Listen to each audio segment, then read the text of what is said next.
اعوذ باللہ من الشیطان الرجیم بسم اللہ الرحمن الرحیم۔ کتاب منہاج السالکین، اصلاح احوال اور روحانی تربیت و ترقی کا نصاب۔ اب باب نمبر 6 ہے، روحانیت اور مادیت میں مفاہمت کیسے ممکن ہے۔ ایپیسوڈ نمبر 43، تمہید۔ پچھلے ابواب میں ہم اس امر کا مفصل جائزہ لے چکے ہیں کہ اس جہان فانی میں اپنی مقررہ عمر گزارنے کے دوران اپنے نفس کو مطمئن رکھنے کے لیے اپنی خواہشات اور عمل کے حوالے سے انسانوں کو کس مخمصے کا سامنا کرنا پڑتا ہے، کس مشکل کا سامنا کرنا پڑتا ہے۔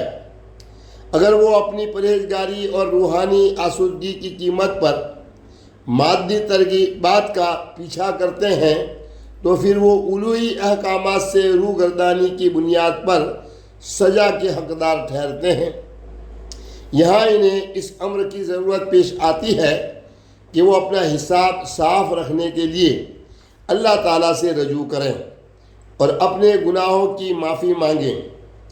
جہاں تک ہمارے وجود سے باہر کی مادی دنیا بلکہ تمام تر کائنات کا تعلق ہے، ہر ایک شے ایک متعین راستے پر گامزن رہنے کی پابند ہے۔ قدرت میں ایک سخت قسم کا نظم و ضبط پایا جاتا ہے اور کوئی ایسی چھوٹی بڑی شے حتیٰ کہ فلکیاتی اجسام یعنی آسمان بھی اس سے روگردانی نہیں کر سکتے۔ الشمس والقمر بحسبان والنجم والشجر یسجدان۔ سورج اور چاند اسی کے مقررہ حساب سے چل رہے ہیں اور زمین پر پھیلنے والی بوٹیاں اور سب درخت اسی کو سجدہ کر رہے ہیں۔ باہمی کشش کا بندھن انہیں راہ فرار اختیار نہیں کرنے دیتا، لیکن انسان ایسا کر سکتے ہیں کیونکہ انہیں اپنی مرضی کی راہ منتخب کرنے کی آزادی کا اعزاز بخشا گیا ہے۔ اب اگر مادی دنیا کو الوہی حکم کا پابند کر دیا گیا ہے اور ہمیں تمام مادی مظاہر میں جاری و ساری باہمی کشش یا محبت کے اصول کی آبیاری کرنا ہو تو پھر انسانوں کے مادی مفادات کو روحانی اقدار سے ہٹ جانے کی کلی وجہ کیسے گردانا جا سکتا ہے۔ یہاں ہم اس مخمصے کا تجزیہ کریں گے اور اس مشکل کا حل اسی پس منظر میں روحانیت اور مادیت کے مطالعے سے نکالنے کی کوشش کریں گے۔ 2، روحانیت اور مادیت میں وسیع اختلاف۔ یہ خیال کیا جاتا ہے کہ روحانیت اور مادیت ایک دوسرے کی ضد ہیں اور ان کا آپس میں کوئی تعلق نہیں۔ مذہبی حلقوں میں ایک طویل عرصے تک روحانیت کے کردار، کام، افادیت اور حقیقت پر بڑی گرما گرم بحثیں ہوتی رہی ہیں۔ یہ موضوع بڑا مختلف النوع بلکہ بعض اوقات تو متضاد آراء کا حامل رہا ہے۔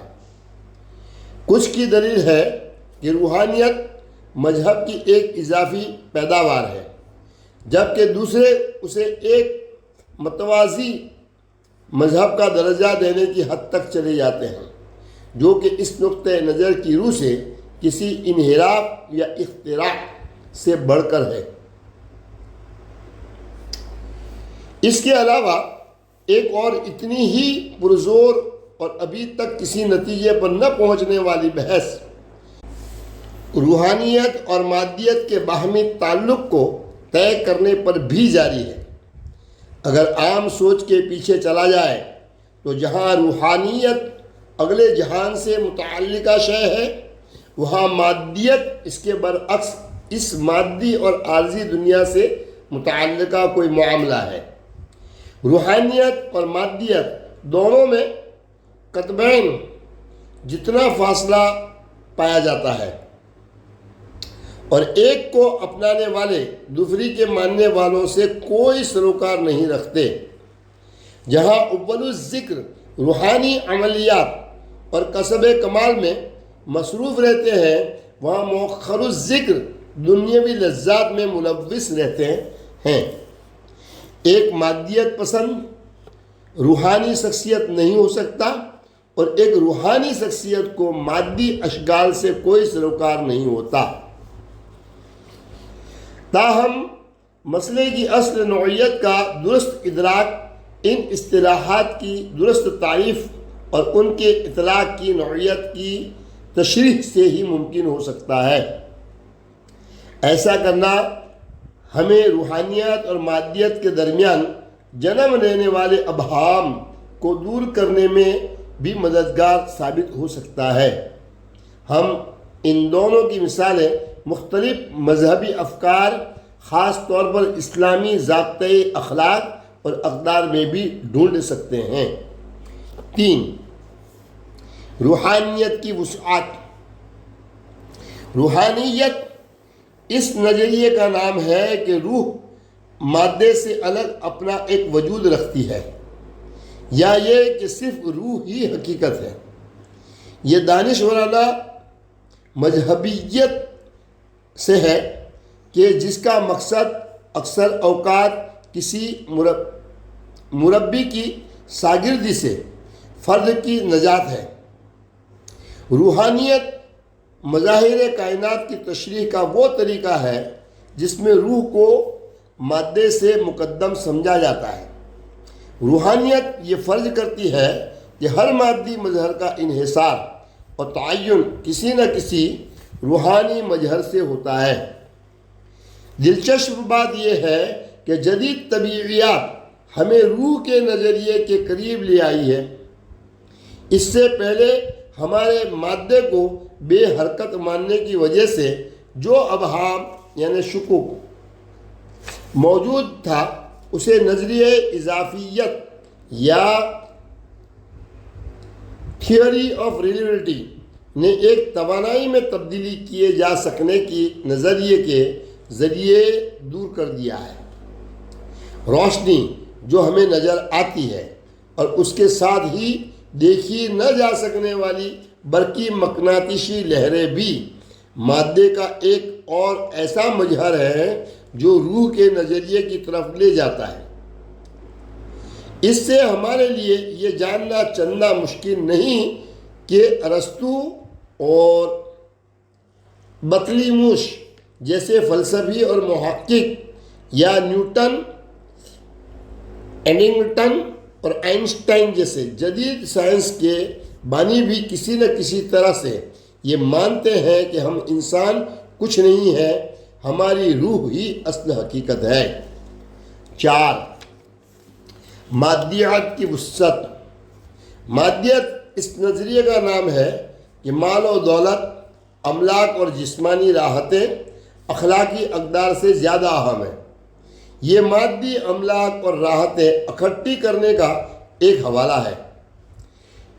یہ زندگی گزارنے کے ایسے رجحانات کا نام ہے جس میں جسمانی لذات کی اہمیت ہر کسی بھی دوسری شے سے بڑھ کر ہو۔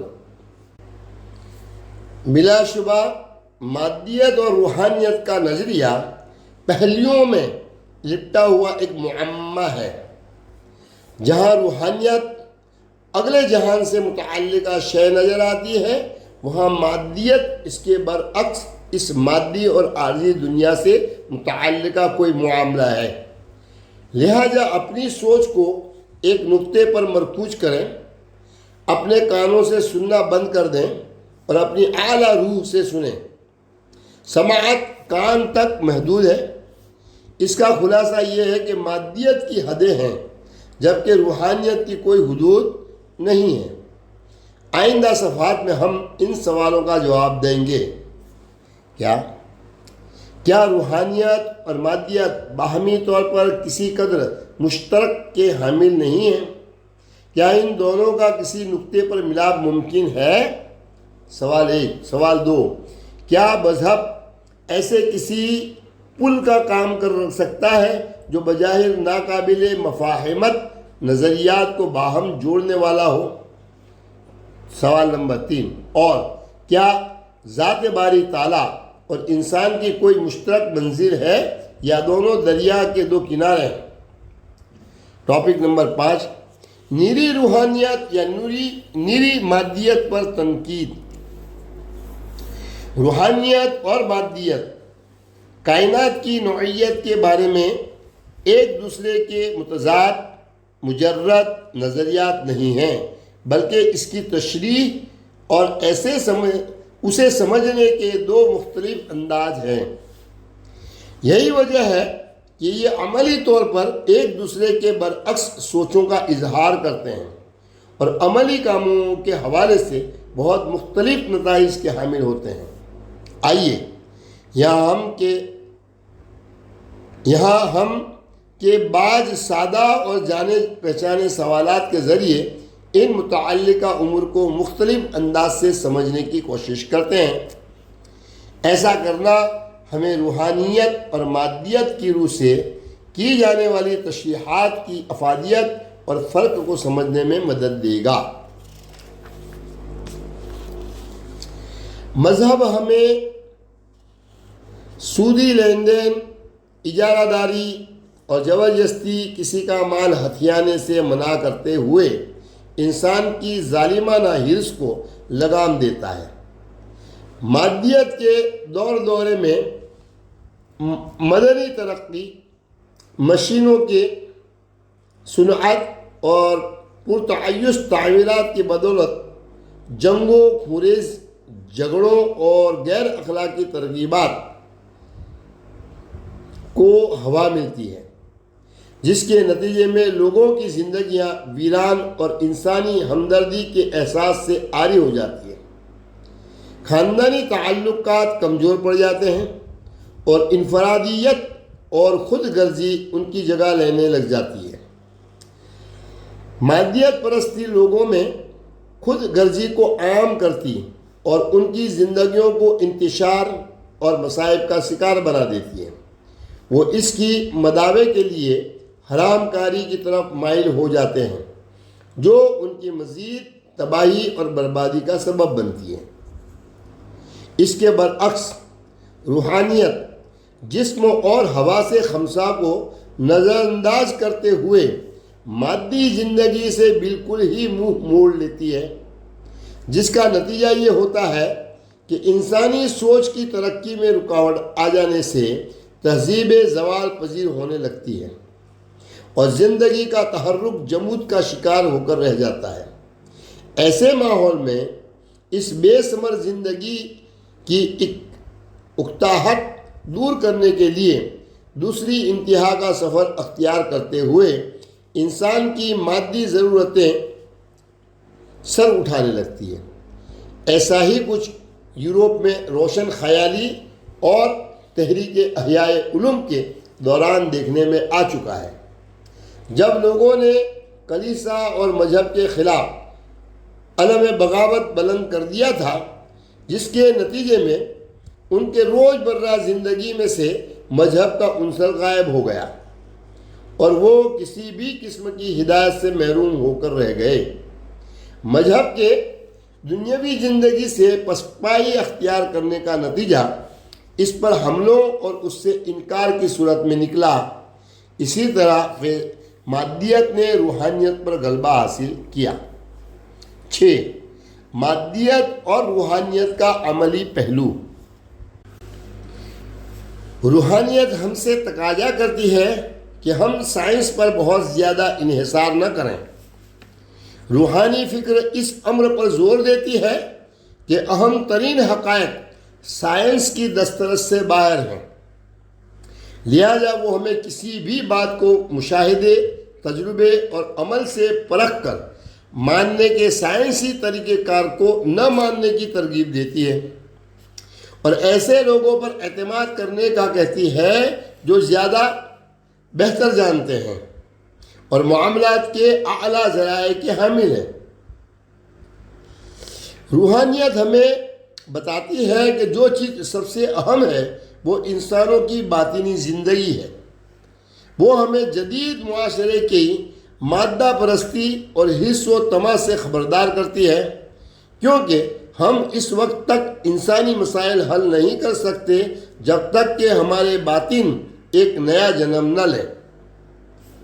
ہمارے سوچنے کے انداز میں روحانیت کی بڑی مضبوط جڑیں موجود ہیں، لہذا لوگ اکثر اپنی سوچوں اور امنگوں کو روحانیت کے لباس میں ملبوس رکھتے ہیں۔ دوسری طرف دنیاوی اعتبار سے شاطر افراد خود کو اس دنیاوی زندگی کے لیے وقف کیے ہوئے روحانیت سے معمور اور اس کے تقاضوں سے ہم اہم زندگی گزارنے کو بیکار محض گرداننے پر تلے رہتے ہیں۔